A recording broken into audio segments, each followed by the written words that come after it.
we ended up rank 92, which is actually on the very edge. I'm not even sure I'm even on the leaderboard, but basically I didn't play for like a whole, I didn't do 60 wings. So let me just explain why I stopped playing turn 1. Okay, so I stopped playing turn 1 because of the Water Ryu nerf. I do have Chiwu, but cause Water Ryu got nerfed, I calculated the probability of this skill too. Like, what's the probability of it landing all 4 strips on turn 1? It was like I think I calculated like 21% landing all 4 strips. I mean, the pushback is nice too. The absorb is nice too, but the chance to remove all 4 strips is like really low, and because of the accuracy check as well, accuracy res check as well. So that's why I stopped playing turn 1, because everything was about probability. If it, let's say if it was like a 65% chance to strip all 4 units, that would be better. And I don't even know why Comptos nerfed this skill. They're just making the game more RNG based, and you don't want to ruin like consistency in this game, because consistency is the most, RNG is the most tilting thing in the game, right? So you don't want more RNG into the game. It's like fucking, like if you made this fucking Sierra bomb like 10% chance to land, that would be like the most frustrating thing in the world. You also have to factor in the accuracy res checks, and that's like so much when you count 4 units on a team. So like let's say Water Ryu, and then it's like Chiwu, and then it's like Oki, and then it's like Yanni, and then like everything has to fucking land. And then like, what about your CP as well? Like there's too many things, right? Whereas if I played turn 2, for instance, all I have to do is either proc and okay, so my team, I use units with low cooldowns, okay, like really low. So this skill here used to be turn like 2 turns. So if it was reset, it only take 1 proc to get the skills back, unless it was like controlled. If it's controlled and reset, then it will take 2 turns, because it has to bypass the inability, and then it will have to proc the next turn to get the skills back. Alright, so this is the Carnal build, by the way. I tried to get like at least 50% crit so I can actually do like okay damage. His skills do scale off attack as well, but I just didn't add that much because I just wanted more HP. I just wanted to be as tanky as possible. 50k without towers or lead is actually insane on a Carnal. Like I've seen people at plus 33k, but never like at plus 37k with this kind of speed. So it's actually pretty insane. Like my accuracy is not that much though. So I don't actually have full additional damage artifacts. So I play a weird kind of playstyle where I just like try to mitigate as much damage as possible and like tank out everything that I can. I prefer fire over water because most water damage dealers, it's either I ban them or like they don't do as much damage. The only threat would be like a Chow, maybe a Praha as well, but I usually take the Praha anyway, so it's more about me denying the picks as well. The reason why I did first pick Lulu back in the regular RTA season was because it was tuned to I wanted to be picked first because it was tuned to go in front of the Carnal, because it was plus 169 back then. But another reason is when you pick this, it's also it kind of makes people reluctant to pick Carnal into you, because Carnal is not really good into Lulu because of the cleanse and stuff like that. And then on the next rotation, like let's say you pick Lulu, they go Molong, right? Because Molong's pretty good into Lulu, and then you can take the Carnal, and then you deny that, and you take the Diana to deal with the Molong. So that was the strategy behind that. So yeah, so it is via will plus 170, and the Lulu is also via will plus 170. And we have minus win 22 and minus light. I forget why I have this. Maybe it was because I was fighting a lot of Jaegers, but it did roll 9%, so I kept it. Probably you would want minus water, but I feel like most of the time Molong is not going to reckless Lulu first anyway. It's going to target the Carnal first or the Diana first, because those are more of a threat than actual Lulu. This artifact here on the right side is pretty bad for Lulu. I need to get a better one. Ideally you would want S1 recovery like plus 30% or plus 24%, right? Like triple or quad roll into that, because the uptime of the skill 1 is 100% uptime. This used to be like 50% uptime because it used to be 2 turns, so you get it every second turn, right? But it already heals a lot anyway, and you don't want to overcap your heals. But this doesn't heal as much, but it still heals quite a bit. And adding that to like 24 or 30% to this with 100% uptime, especially when you get reset most of the time, it actually helps Lulu so much, right? So yeah, so those are my 2 main picks. The Diana to counter the Molongs, right? Because this Diana isn't built like any other Diana, right? Everyone builds a crit damage Diana, or the ones with like heavy attack, heavy additional damage. This thing is a support Diana. It's a way different to everyone else's, right? So that's what I mean when I say I have like a different kind of playstyle. This is meant to counter Molongs, right? When team with Molong uses the AoE skill, it will push this Diana to full attack bar, and then I can use the S2, which creates a shield with 30% of his max HP plus all of this, which is 20%. So I think that's like 36% of his max HP. No. So creates a shield for 20 to Alex. Okay, so it's 20% plus 20% here, so that'll be like 24%, I think, right? Of his max HP. So yeah, so it's not really a damage Diana, but it does still do pretty decent damage because of the passive where it converts its HP to attack, right? Even though it doesn't do as much as a crit damage attack Diana, it still does a decent amount of damage. It has 0 accuracy because it's mainly used for the shields. So when you're using shields, right, you're not really transforming and you're not using the S1 really. You're using the shields. Unless your shields are on cooldown, then you do use the S1, but it's mainly for a like stunning purpose, not for the strip purpose, right? But it does strip because it does have a high chance to strip because it is a multi-hit, the S2 when it's in human form. Okay, so the artifacts I have on them, so I have additional damage on speed, and the reason being is because speed actually scales the highest. Like I realized that, oh, this is what Thompson said too on one of the streams. He said, have your Diana on additional damage proportional to speed. The only way this is bad is when people actually bring Leos into you, or you use a Leo yourself.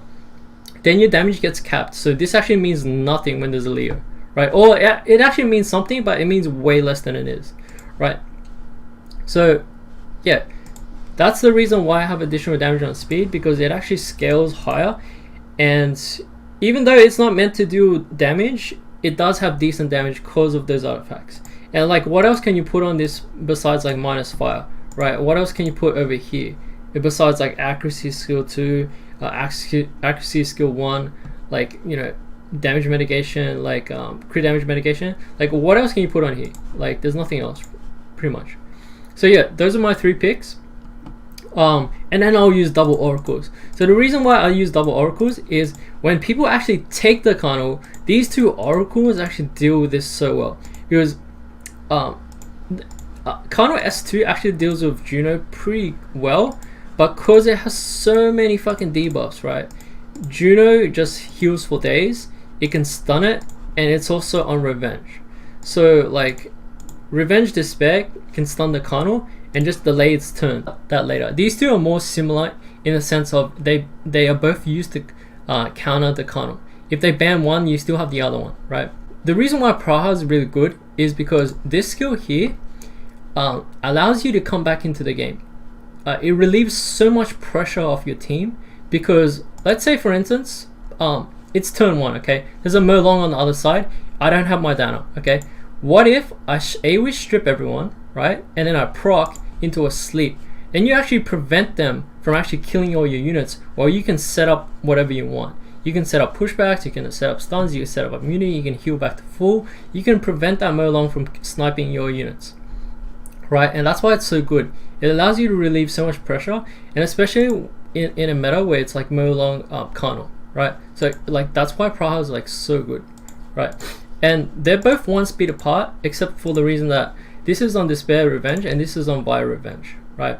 And they're both on heavy additional damage. So the S1 actually deals a lot of damage.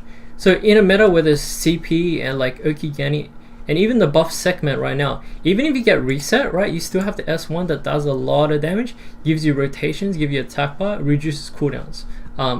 In the sense of you're getting more turns. I stopped using Verd because I feel like Verd's not really that good, especially when it's locked down hard. Like against like Light Monkey King, stuns from Carnal, stuns from S2 Molong, and other stuff to just like control your team, like even bombs. Like I don't feel like Verd is that good, and I did see a drop off in G3 with Verd. My way of making up for the loss of attack bar, loss of rotation, is the loss of turn advantage is the S1 and all my units on Revenge, right? And this is especially good against Giannis because like they could bomb the Praha, but they can't stun the Praha the first turn. So your Praha still goes, and if you sleep the first turn, the next turn the bomb will wake you up. So there's kind of like a sort of a synergy there, but not like it doesn't benefit you that much, to be honest, against Gianna. Yeah, so my thought process is the fact that it's on Revenge, it gets 45 bar, right? If it hits all 3 crits, right? Verd gives you 40 bar. So if you have a 15% chance to Revenge on this, and Verd has like 30 something or 40 something percent chance to Revenge, right? You're actually getting more from this if you do land the 15%. You're getting 5% more attack bar, and the fact that you don't have to pick Verd, which doesn't have anything else but like boosting your team, these oracles actually boost themselves, right, and have strip utility, AoE strip by the way, potentially can stun with the Juno. This has a heal and like a soft control, and it has another AoE strip as well. So that's why I feel like these two units are pretty good, especially in this meta. I did use this Chloe a couple of times, crit damage Chloe, and I'll use it with like a crit lead like the Juno lead, just to deal with a bit of damage, because Chloe doesn't really do anything else besides like set up the immunity, because this S1 doesn't actually do any damage. So having it on crit damage, at least it does like 5k damage, like on a crit, but it doesn't have low crit rate, so it's not that good. So via will, and the reason why it's at this speed is because Chloe, if you have 2 minion users, one that goes after your team and one that goes before, let's say they have a stripper, right, that strips all your will, like Chongpeng or Heigang, right? They strip all your will, then you have Chloe to go next. If they're not tuned properly, if there's another stripper that goes after, so the first stripper will be either like a Wateryu or a Chiwu, right? Those are the first turn strippers. Then CP, not normally on Swift, right? So they will be at like the plus 170 range, unless they have a crazy ass bio set that can outspeed this, you know, 290 one Chloe. But then you probably need like a plus 190 bio set or plus like 195 or something bio set to actually outspeed this. So that's when the Chloe goes in between. So it's actually at a speed where it goes in between its 2 strippers, or like in between a stripper and something else that potentially can strip and CC at the same time. Yeah, because most Chongpengs, you know, I've seen people run like Despair Chongpengs, Vile Chongpengs, but not really that much Swift Chongpengs. So most likely they're not going to go after. They're most likely going to go after the generic stripper, like the Chiwu Wateryu. And if you can, you know, dodge the pushback, I think you're good to set this up. But it's very situational to actually win with this.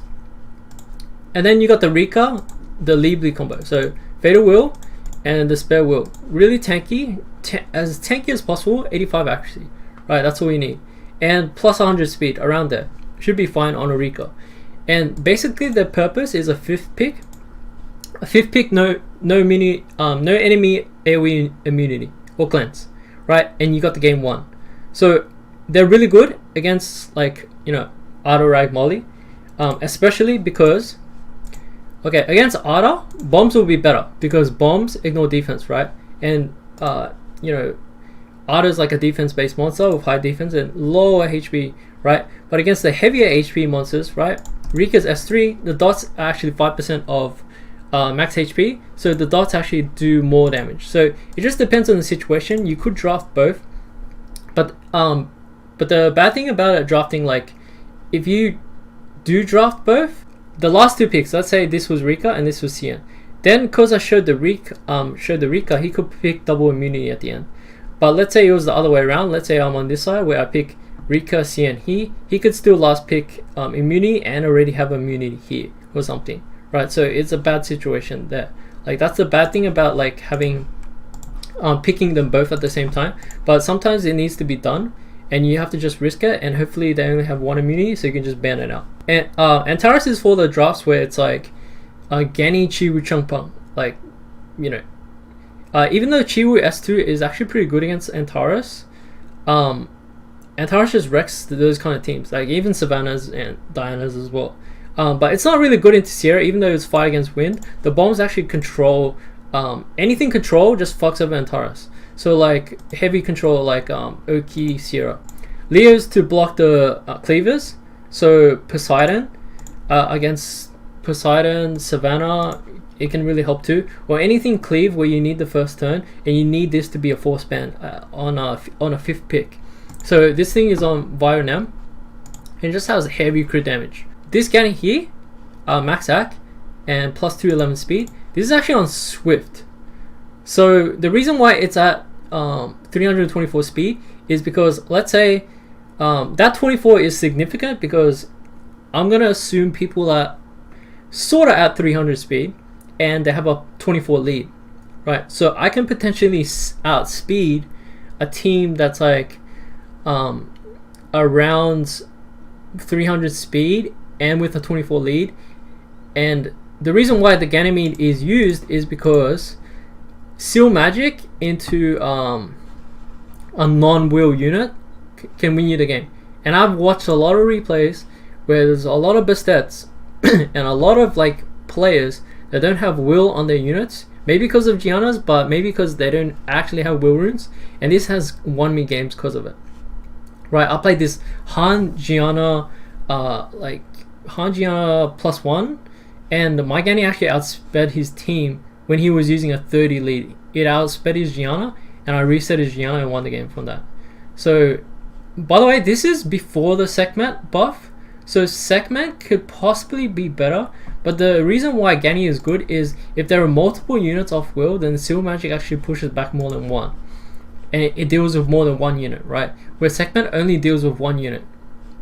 Right, so that's the difference. And plus it has a ventilator as well, which is pretty good combination with or synergy with like some of these units against a cleave team, right? You can just reset this and double bomb and stuff like that. So yeah, I still feel like Swift Gani is better than Sekhmet in the case where they're actually off will. So yeah, these two weren't used. I did use Nana in Special League to get me G3, and this is tuned to go after the Juno Praha. So it will go Juno Praha strip into this AoE defense break and possibly Despair stun as well. Just so you know, this is Despair Revenge, not Despair Will, because you're only really using the souls, the soul harvest. So you don't really, like, who cares if this gets controlled? Like, you know, fuck it, man. Like, if you revenge stun, that could be more clutch than like getting control first turn, because you still, like, you're just using this for the soul. It can't be reset, and yeah, that's basically it. And the reason why Nana is good is because you start off with this revive stack, and if you kill a unit, you get another revive stack. Well, basically Nana, like, she can snowball so hard. And what snowball means is when you already have advantage, you can actually take a bigger lead. Let's say if they have 2 water, like Chao Molong, right? And I'm confident they are going to ban this Dana, right? And I can't pick any other wind damage dealers because, like, let's say they're not good into whatever I'm playing. Like, let's say Savannah wasn't good or whatever, right? And I know this Dyna is getting banned. I'll pick a Oki and I'll ban the Chao. And the reason why I banned I picked the Oki is because Nana wasn't good back then, so I had to reset the Molong or like Ikari's or something important, that like something that's a big threat to my team that I can prevent turn 1. And this Swift Oki is guaranteed to outspeed, unless they had some kind of like booster which boosts up the Molong and stuff. So that's basically why he's here. He's basically a Sekhmet, right? Sekhmet might be better, but like Oki does have the S3 control, so he is still a threat after this skill, where I feel like Sekhmet, even though she has higher base speed, she's not really a threat because she doesn't really AoE stun, right? And gain attack bar and rotate turns, right? And this is also good against Giannis. Like if they bomb Oki, you could potentially pass it back if you don't get the dot. If you do get the dot, it's actually 50% chance. So his kit is just like still pretty good, but his win rate for the regular season was like 47%. Not that good. Not that good to be picking it first pick in my opinion, or taking it into a regular comp, but good enough for it to be like a good niche pick into something that you like, something against a threat that you need resetting. So this, not as high crit, but against fire it is 88% crit. So this is very niche, and I would always like, I would only pick this if it was like a Juno Antares Verd kind of, or like a Fire Monkey kind of comp, where it's like it doesn't really control your team. Like it does have stuns, but this is on will. Juno can potentially strip stun this, but if you're moving before the Juno, you should be able to kill it. And you bring this in like a last, and if they don't ban it, they're kind of fucked. This dies pretty easily, but you make a trade. So you kill something like the Verd or the Juno that really threatens your team, or the Antares, and you basically trade units. Like this will die the next rotation. So you trade units for your own advantage. So you want to kill a unit that's like really threatening to your team, so if they don't ban it. And you never ever bring this into a Diana or Leo. Like if there's a Diana or Leo, do not play this at all. So basically yeah, so that's my strategy. Yeah, so I hope you guys enjoyed the video. Like I did not use any LD4s or LD5s. I do have the Light Bison and Light Ryu, like I said in my previous video, but I do not use them. I don't have any other LD5s. These two units are fucking basically trash. Like yeah, I talked about it in my last video. If you guys want to check that out, my account update video. But they're basically not good. I tested both of them on like pretty insane runes, and they're just like trash. Like you're never gonna use this over Bastet at all. Even with the 40% boost, it's just overkill for no reason. Yeah. So, and I did pull a CP recently and a John recently. I might test them out this season. We'll see how it goes. But yeah, that's basically it.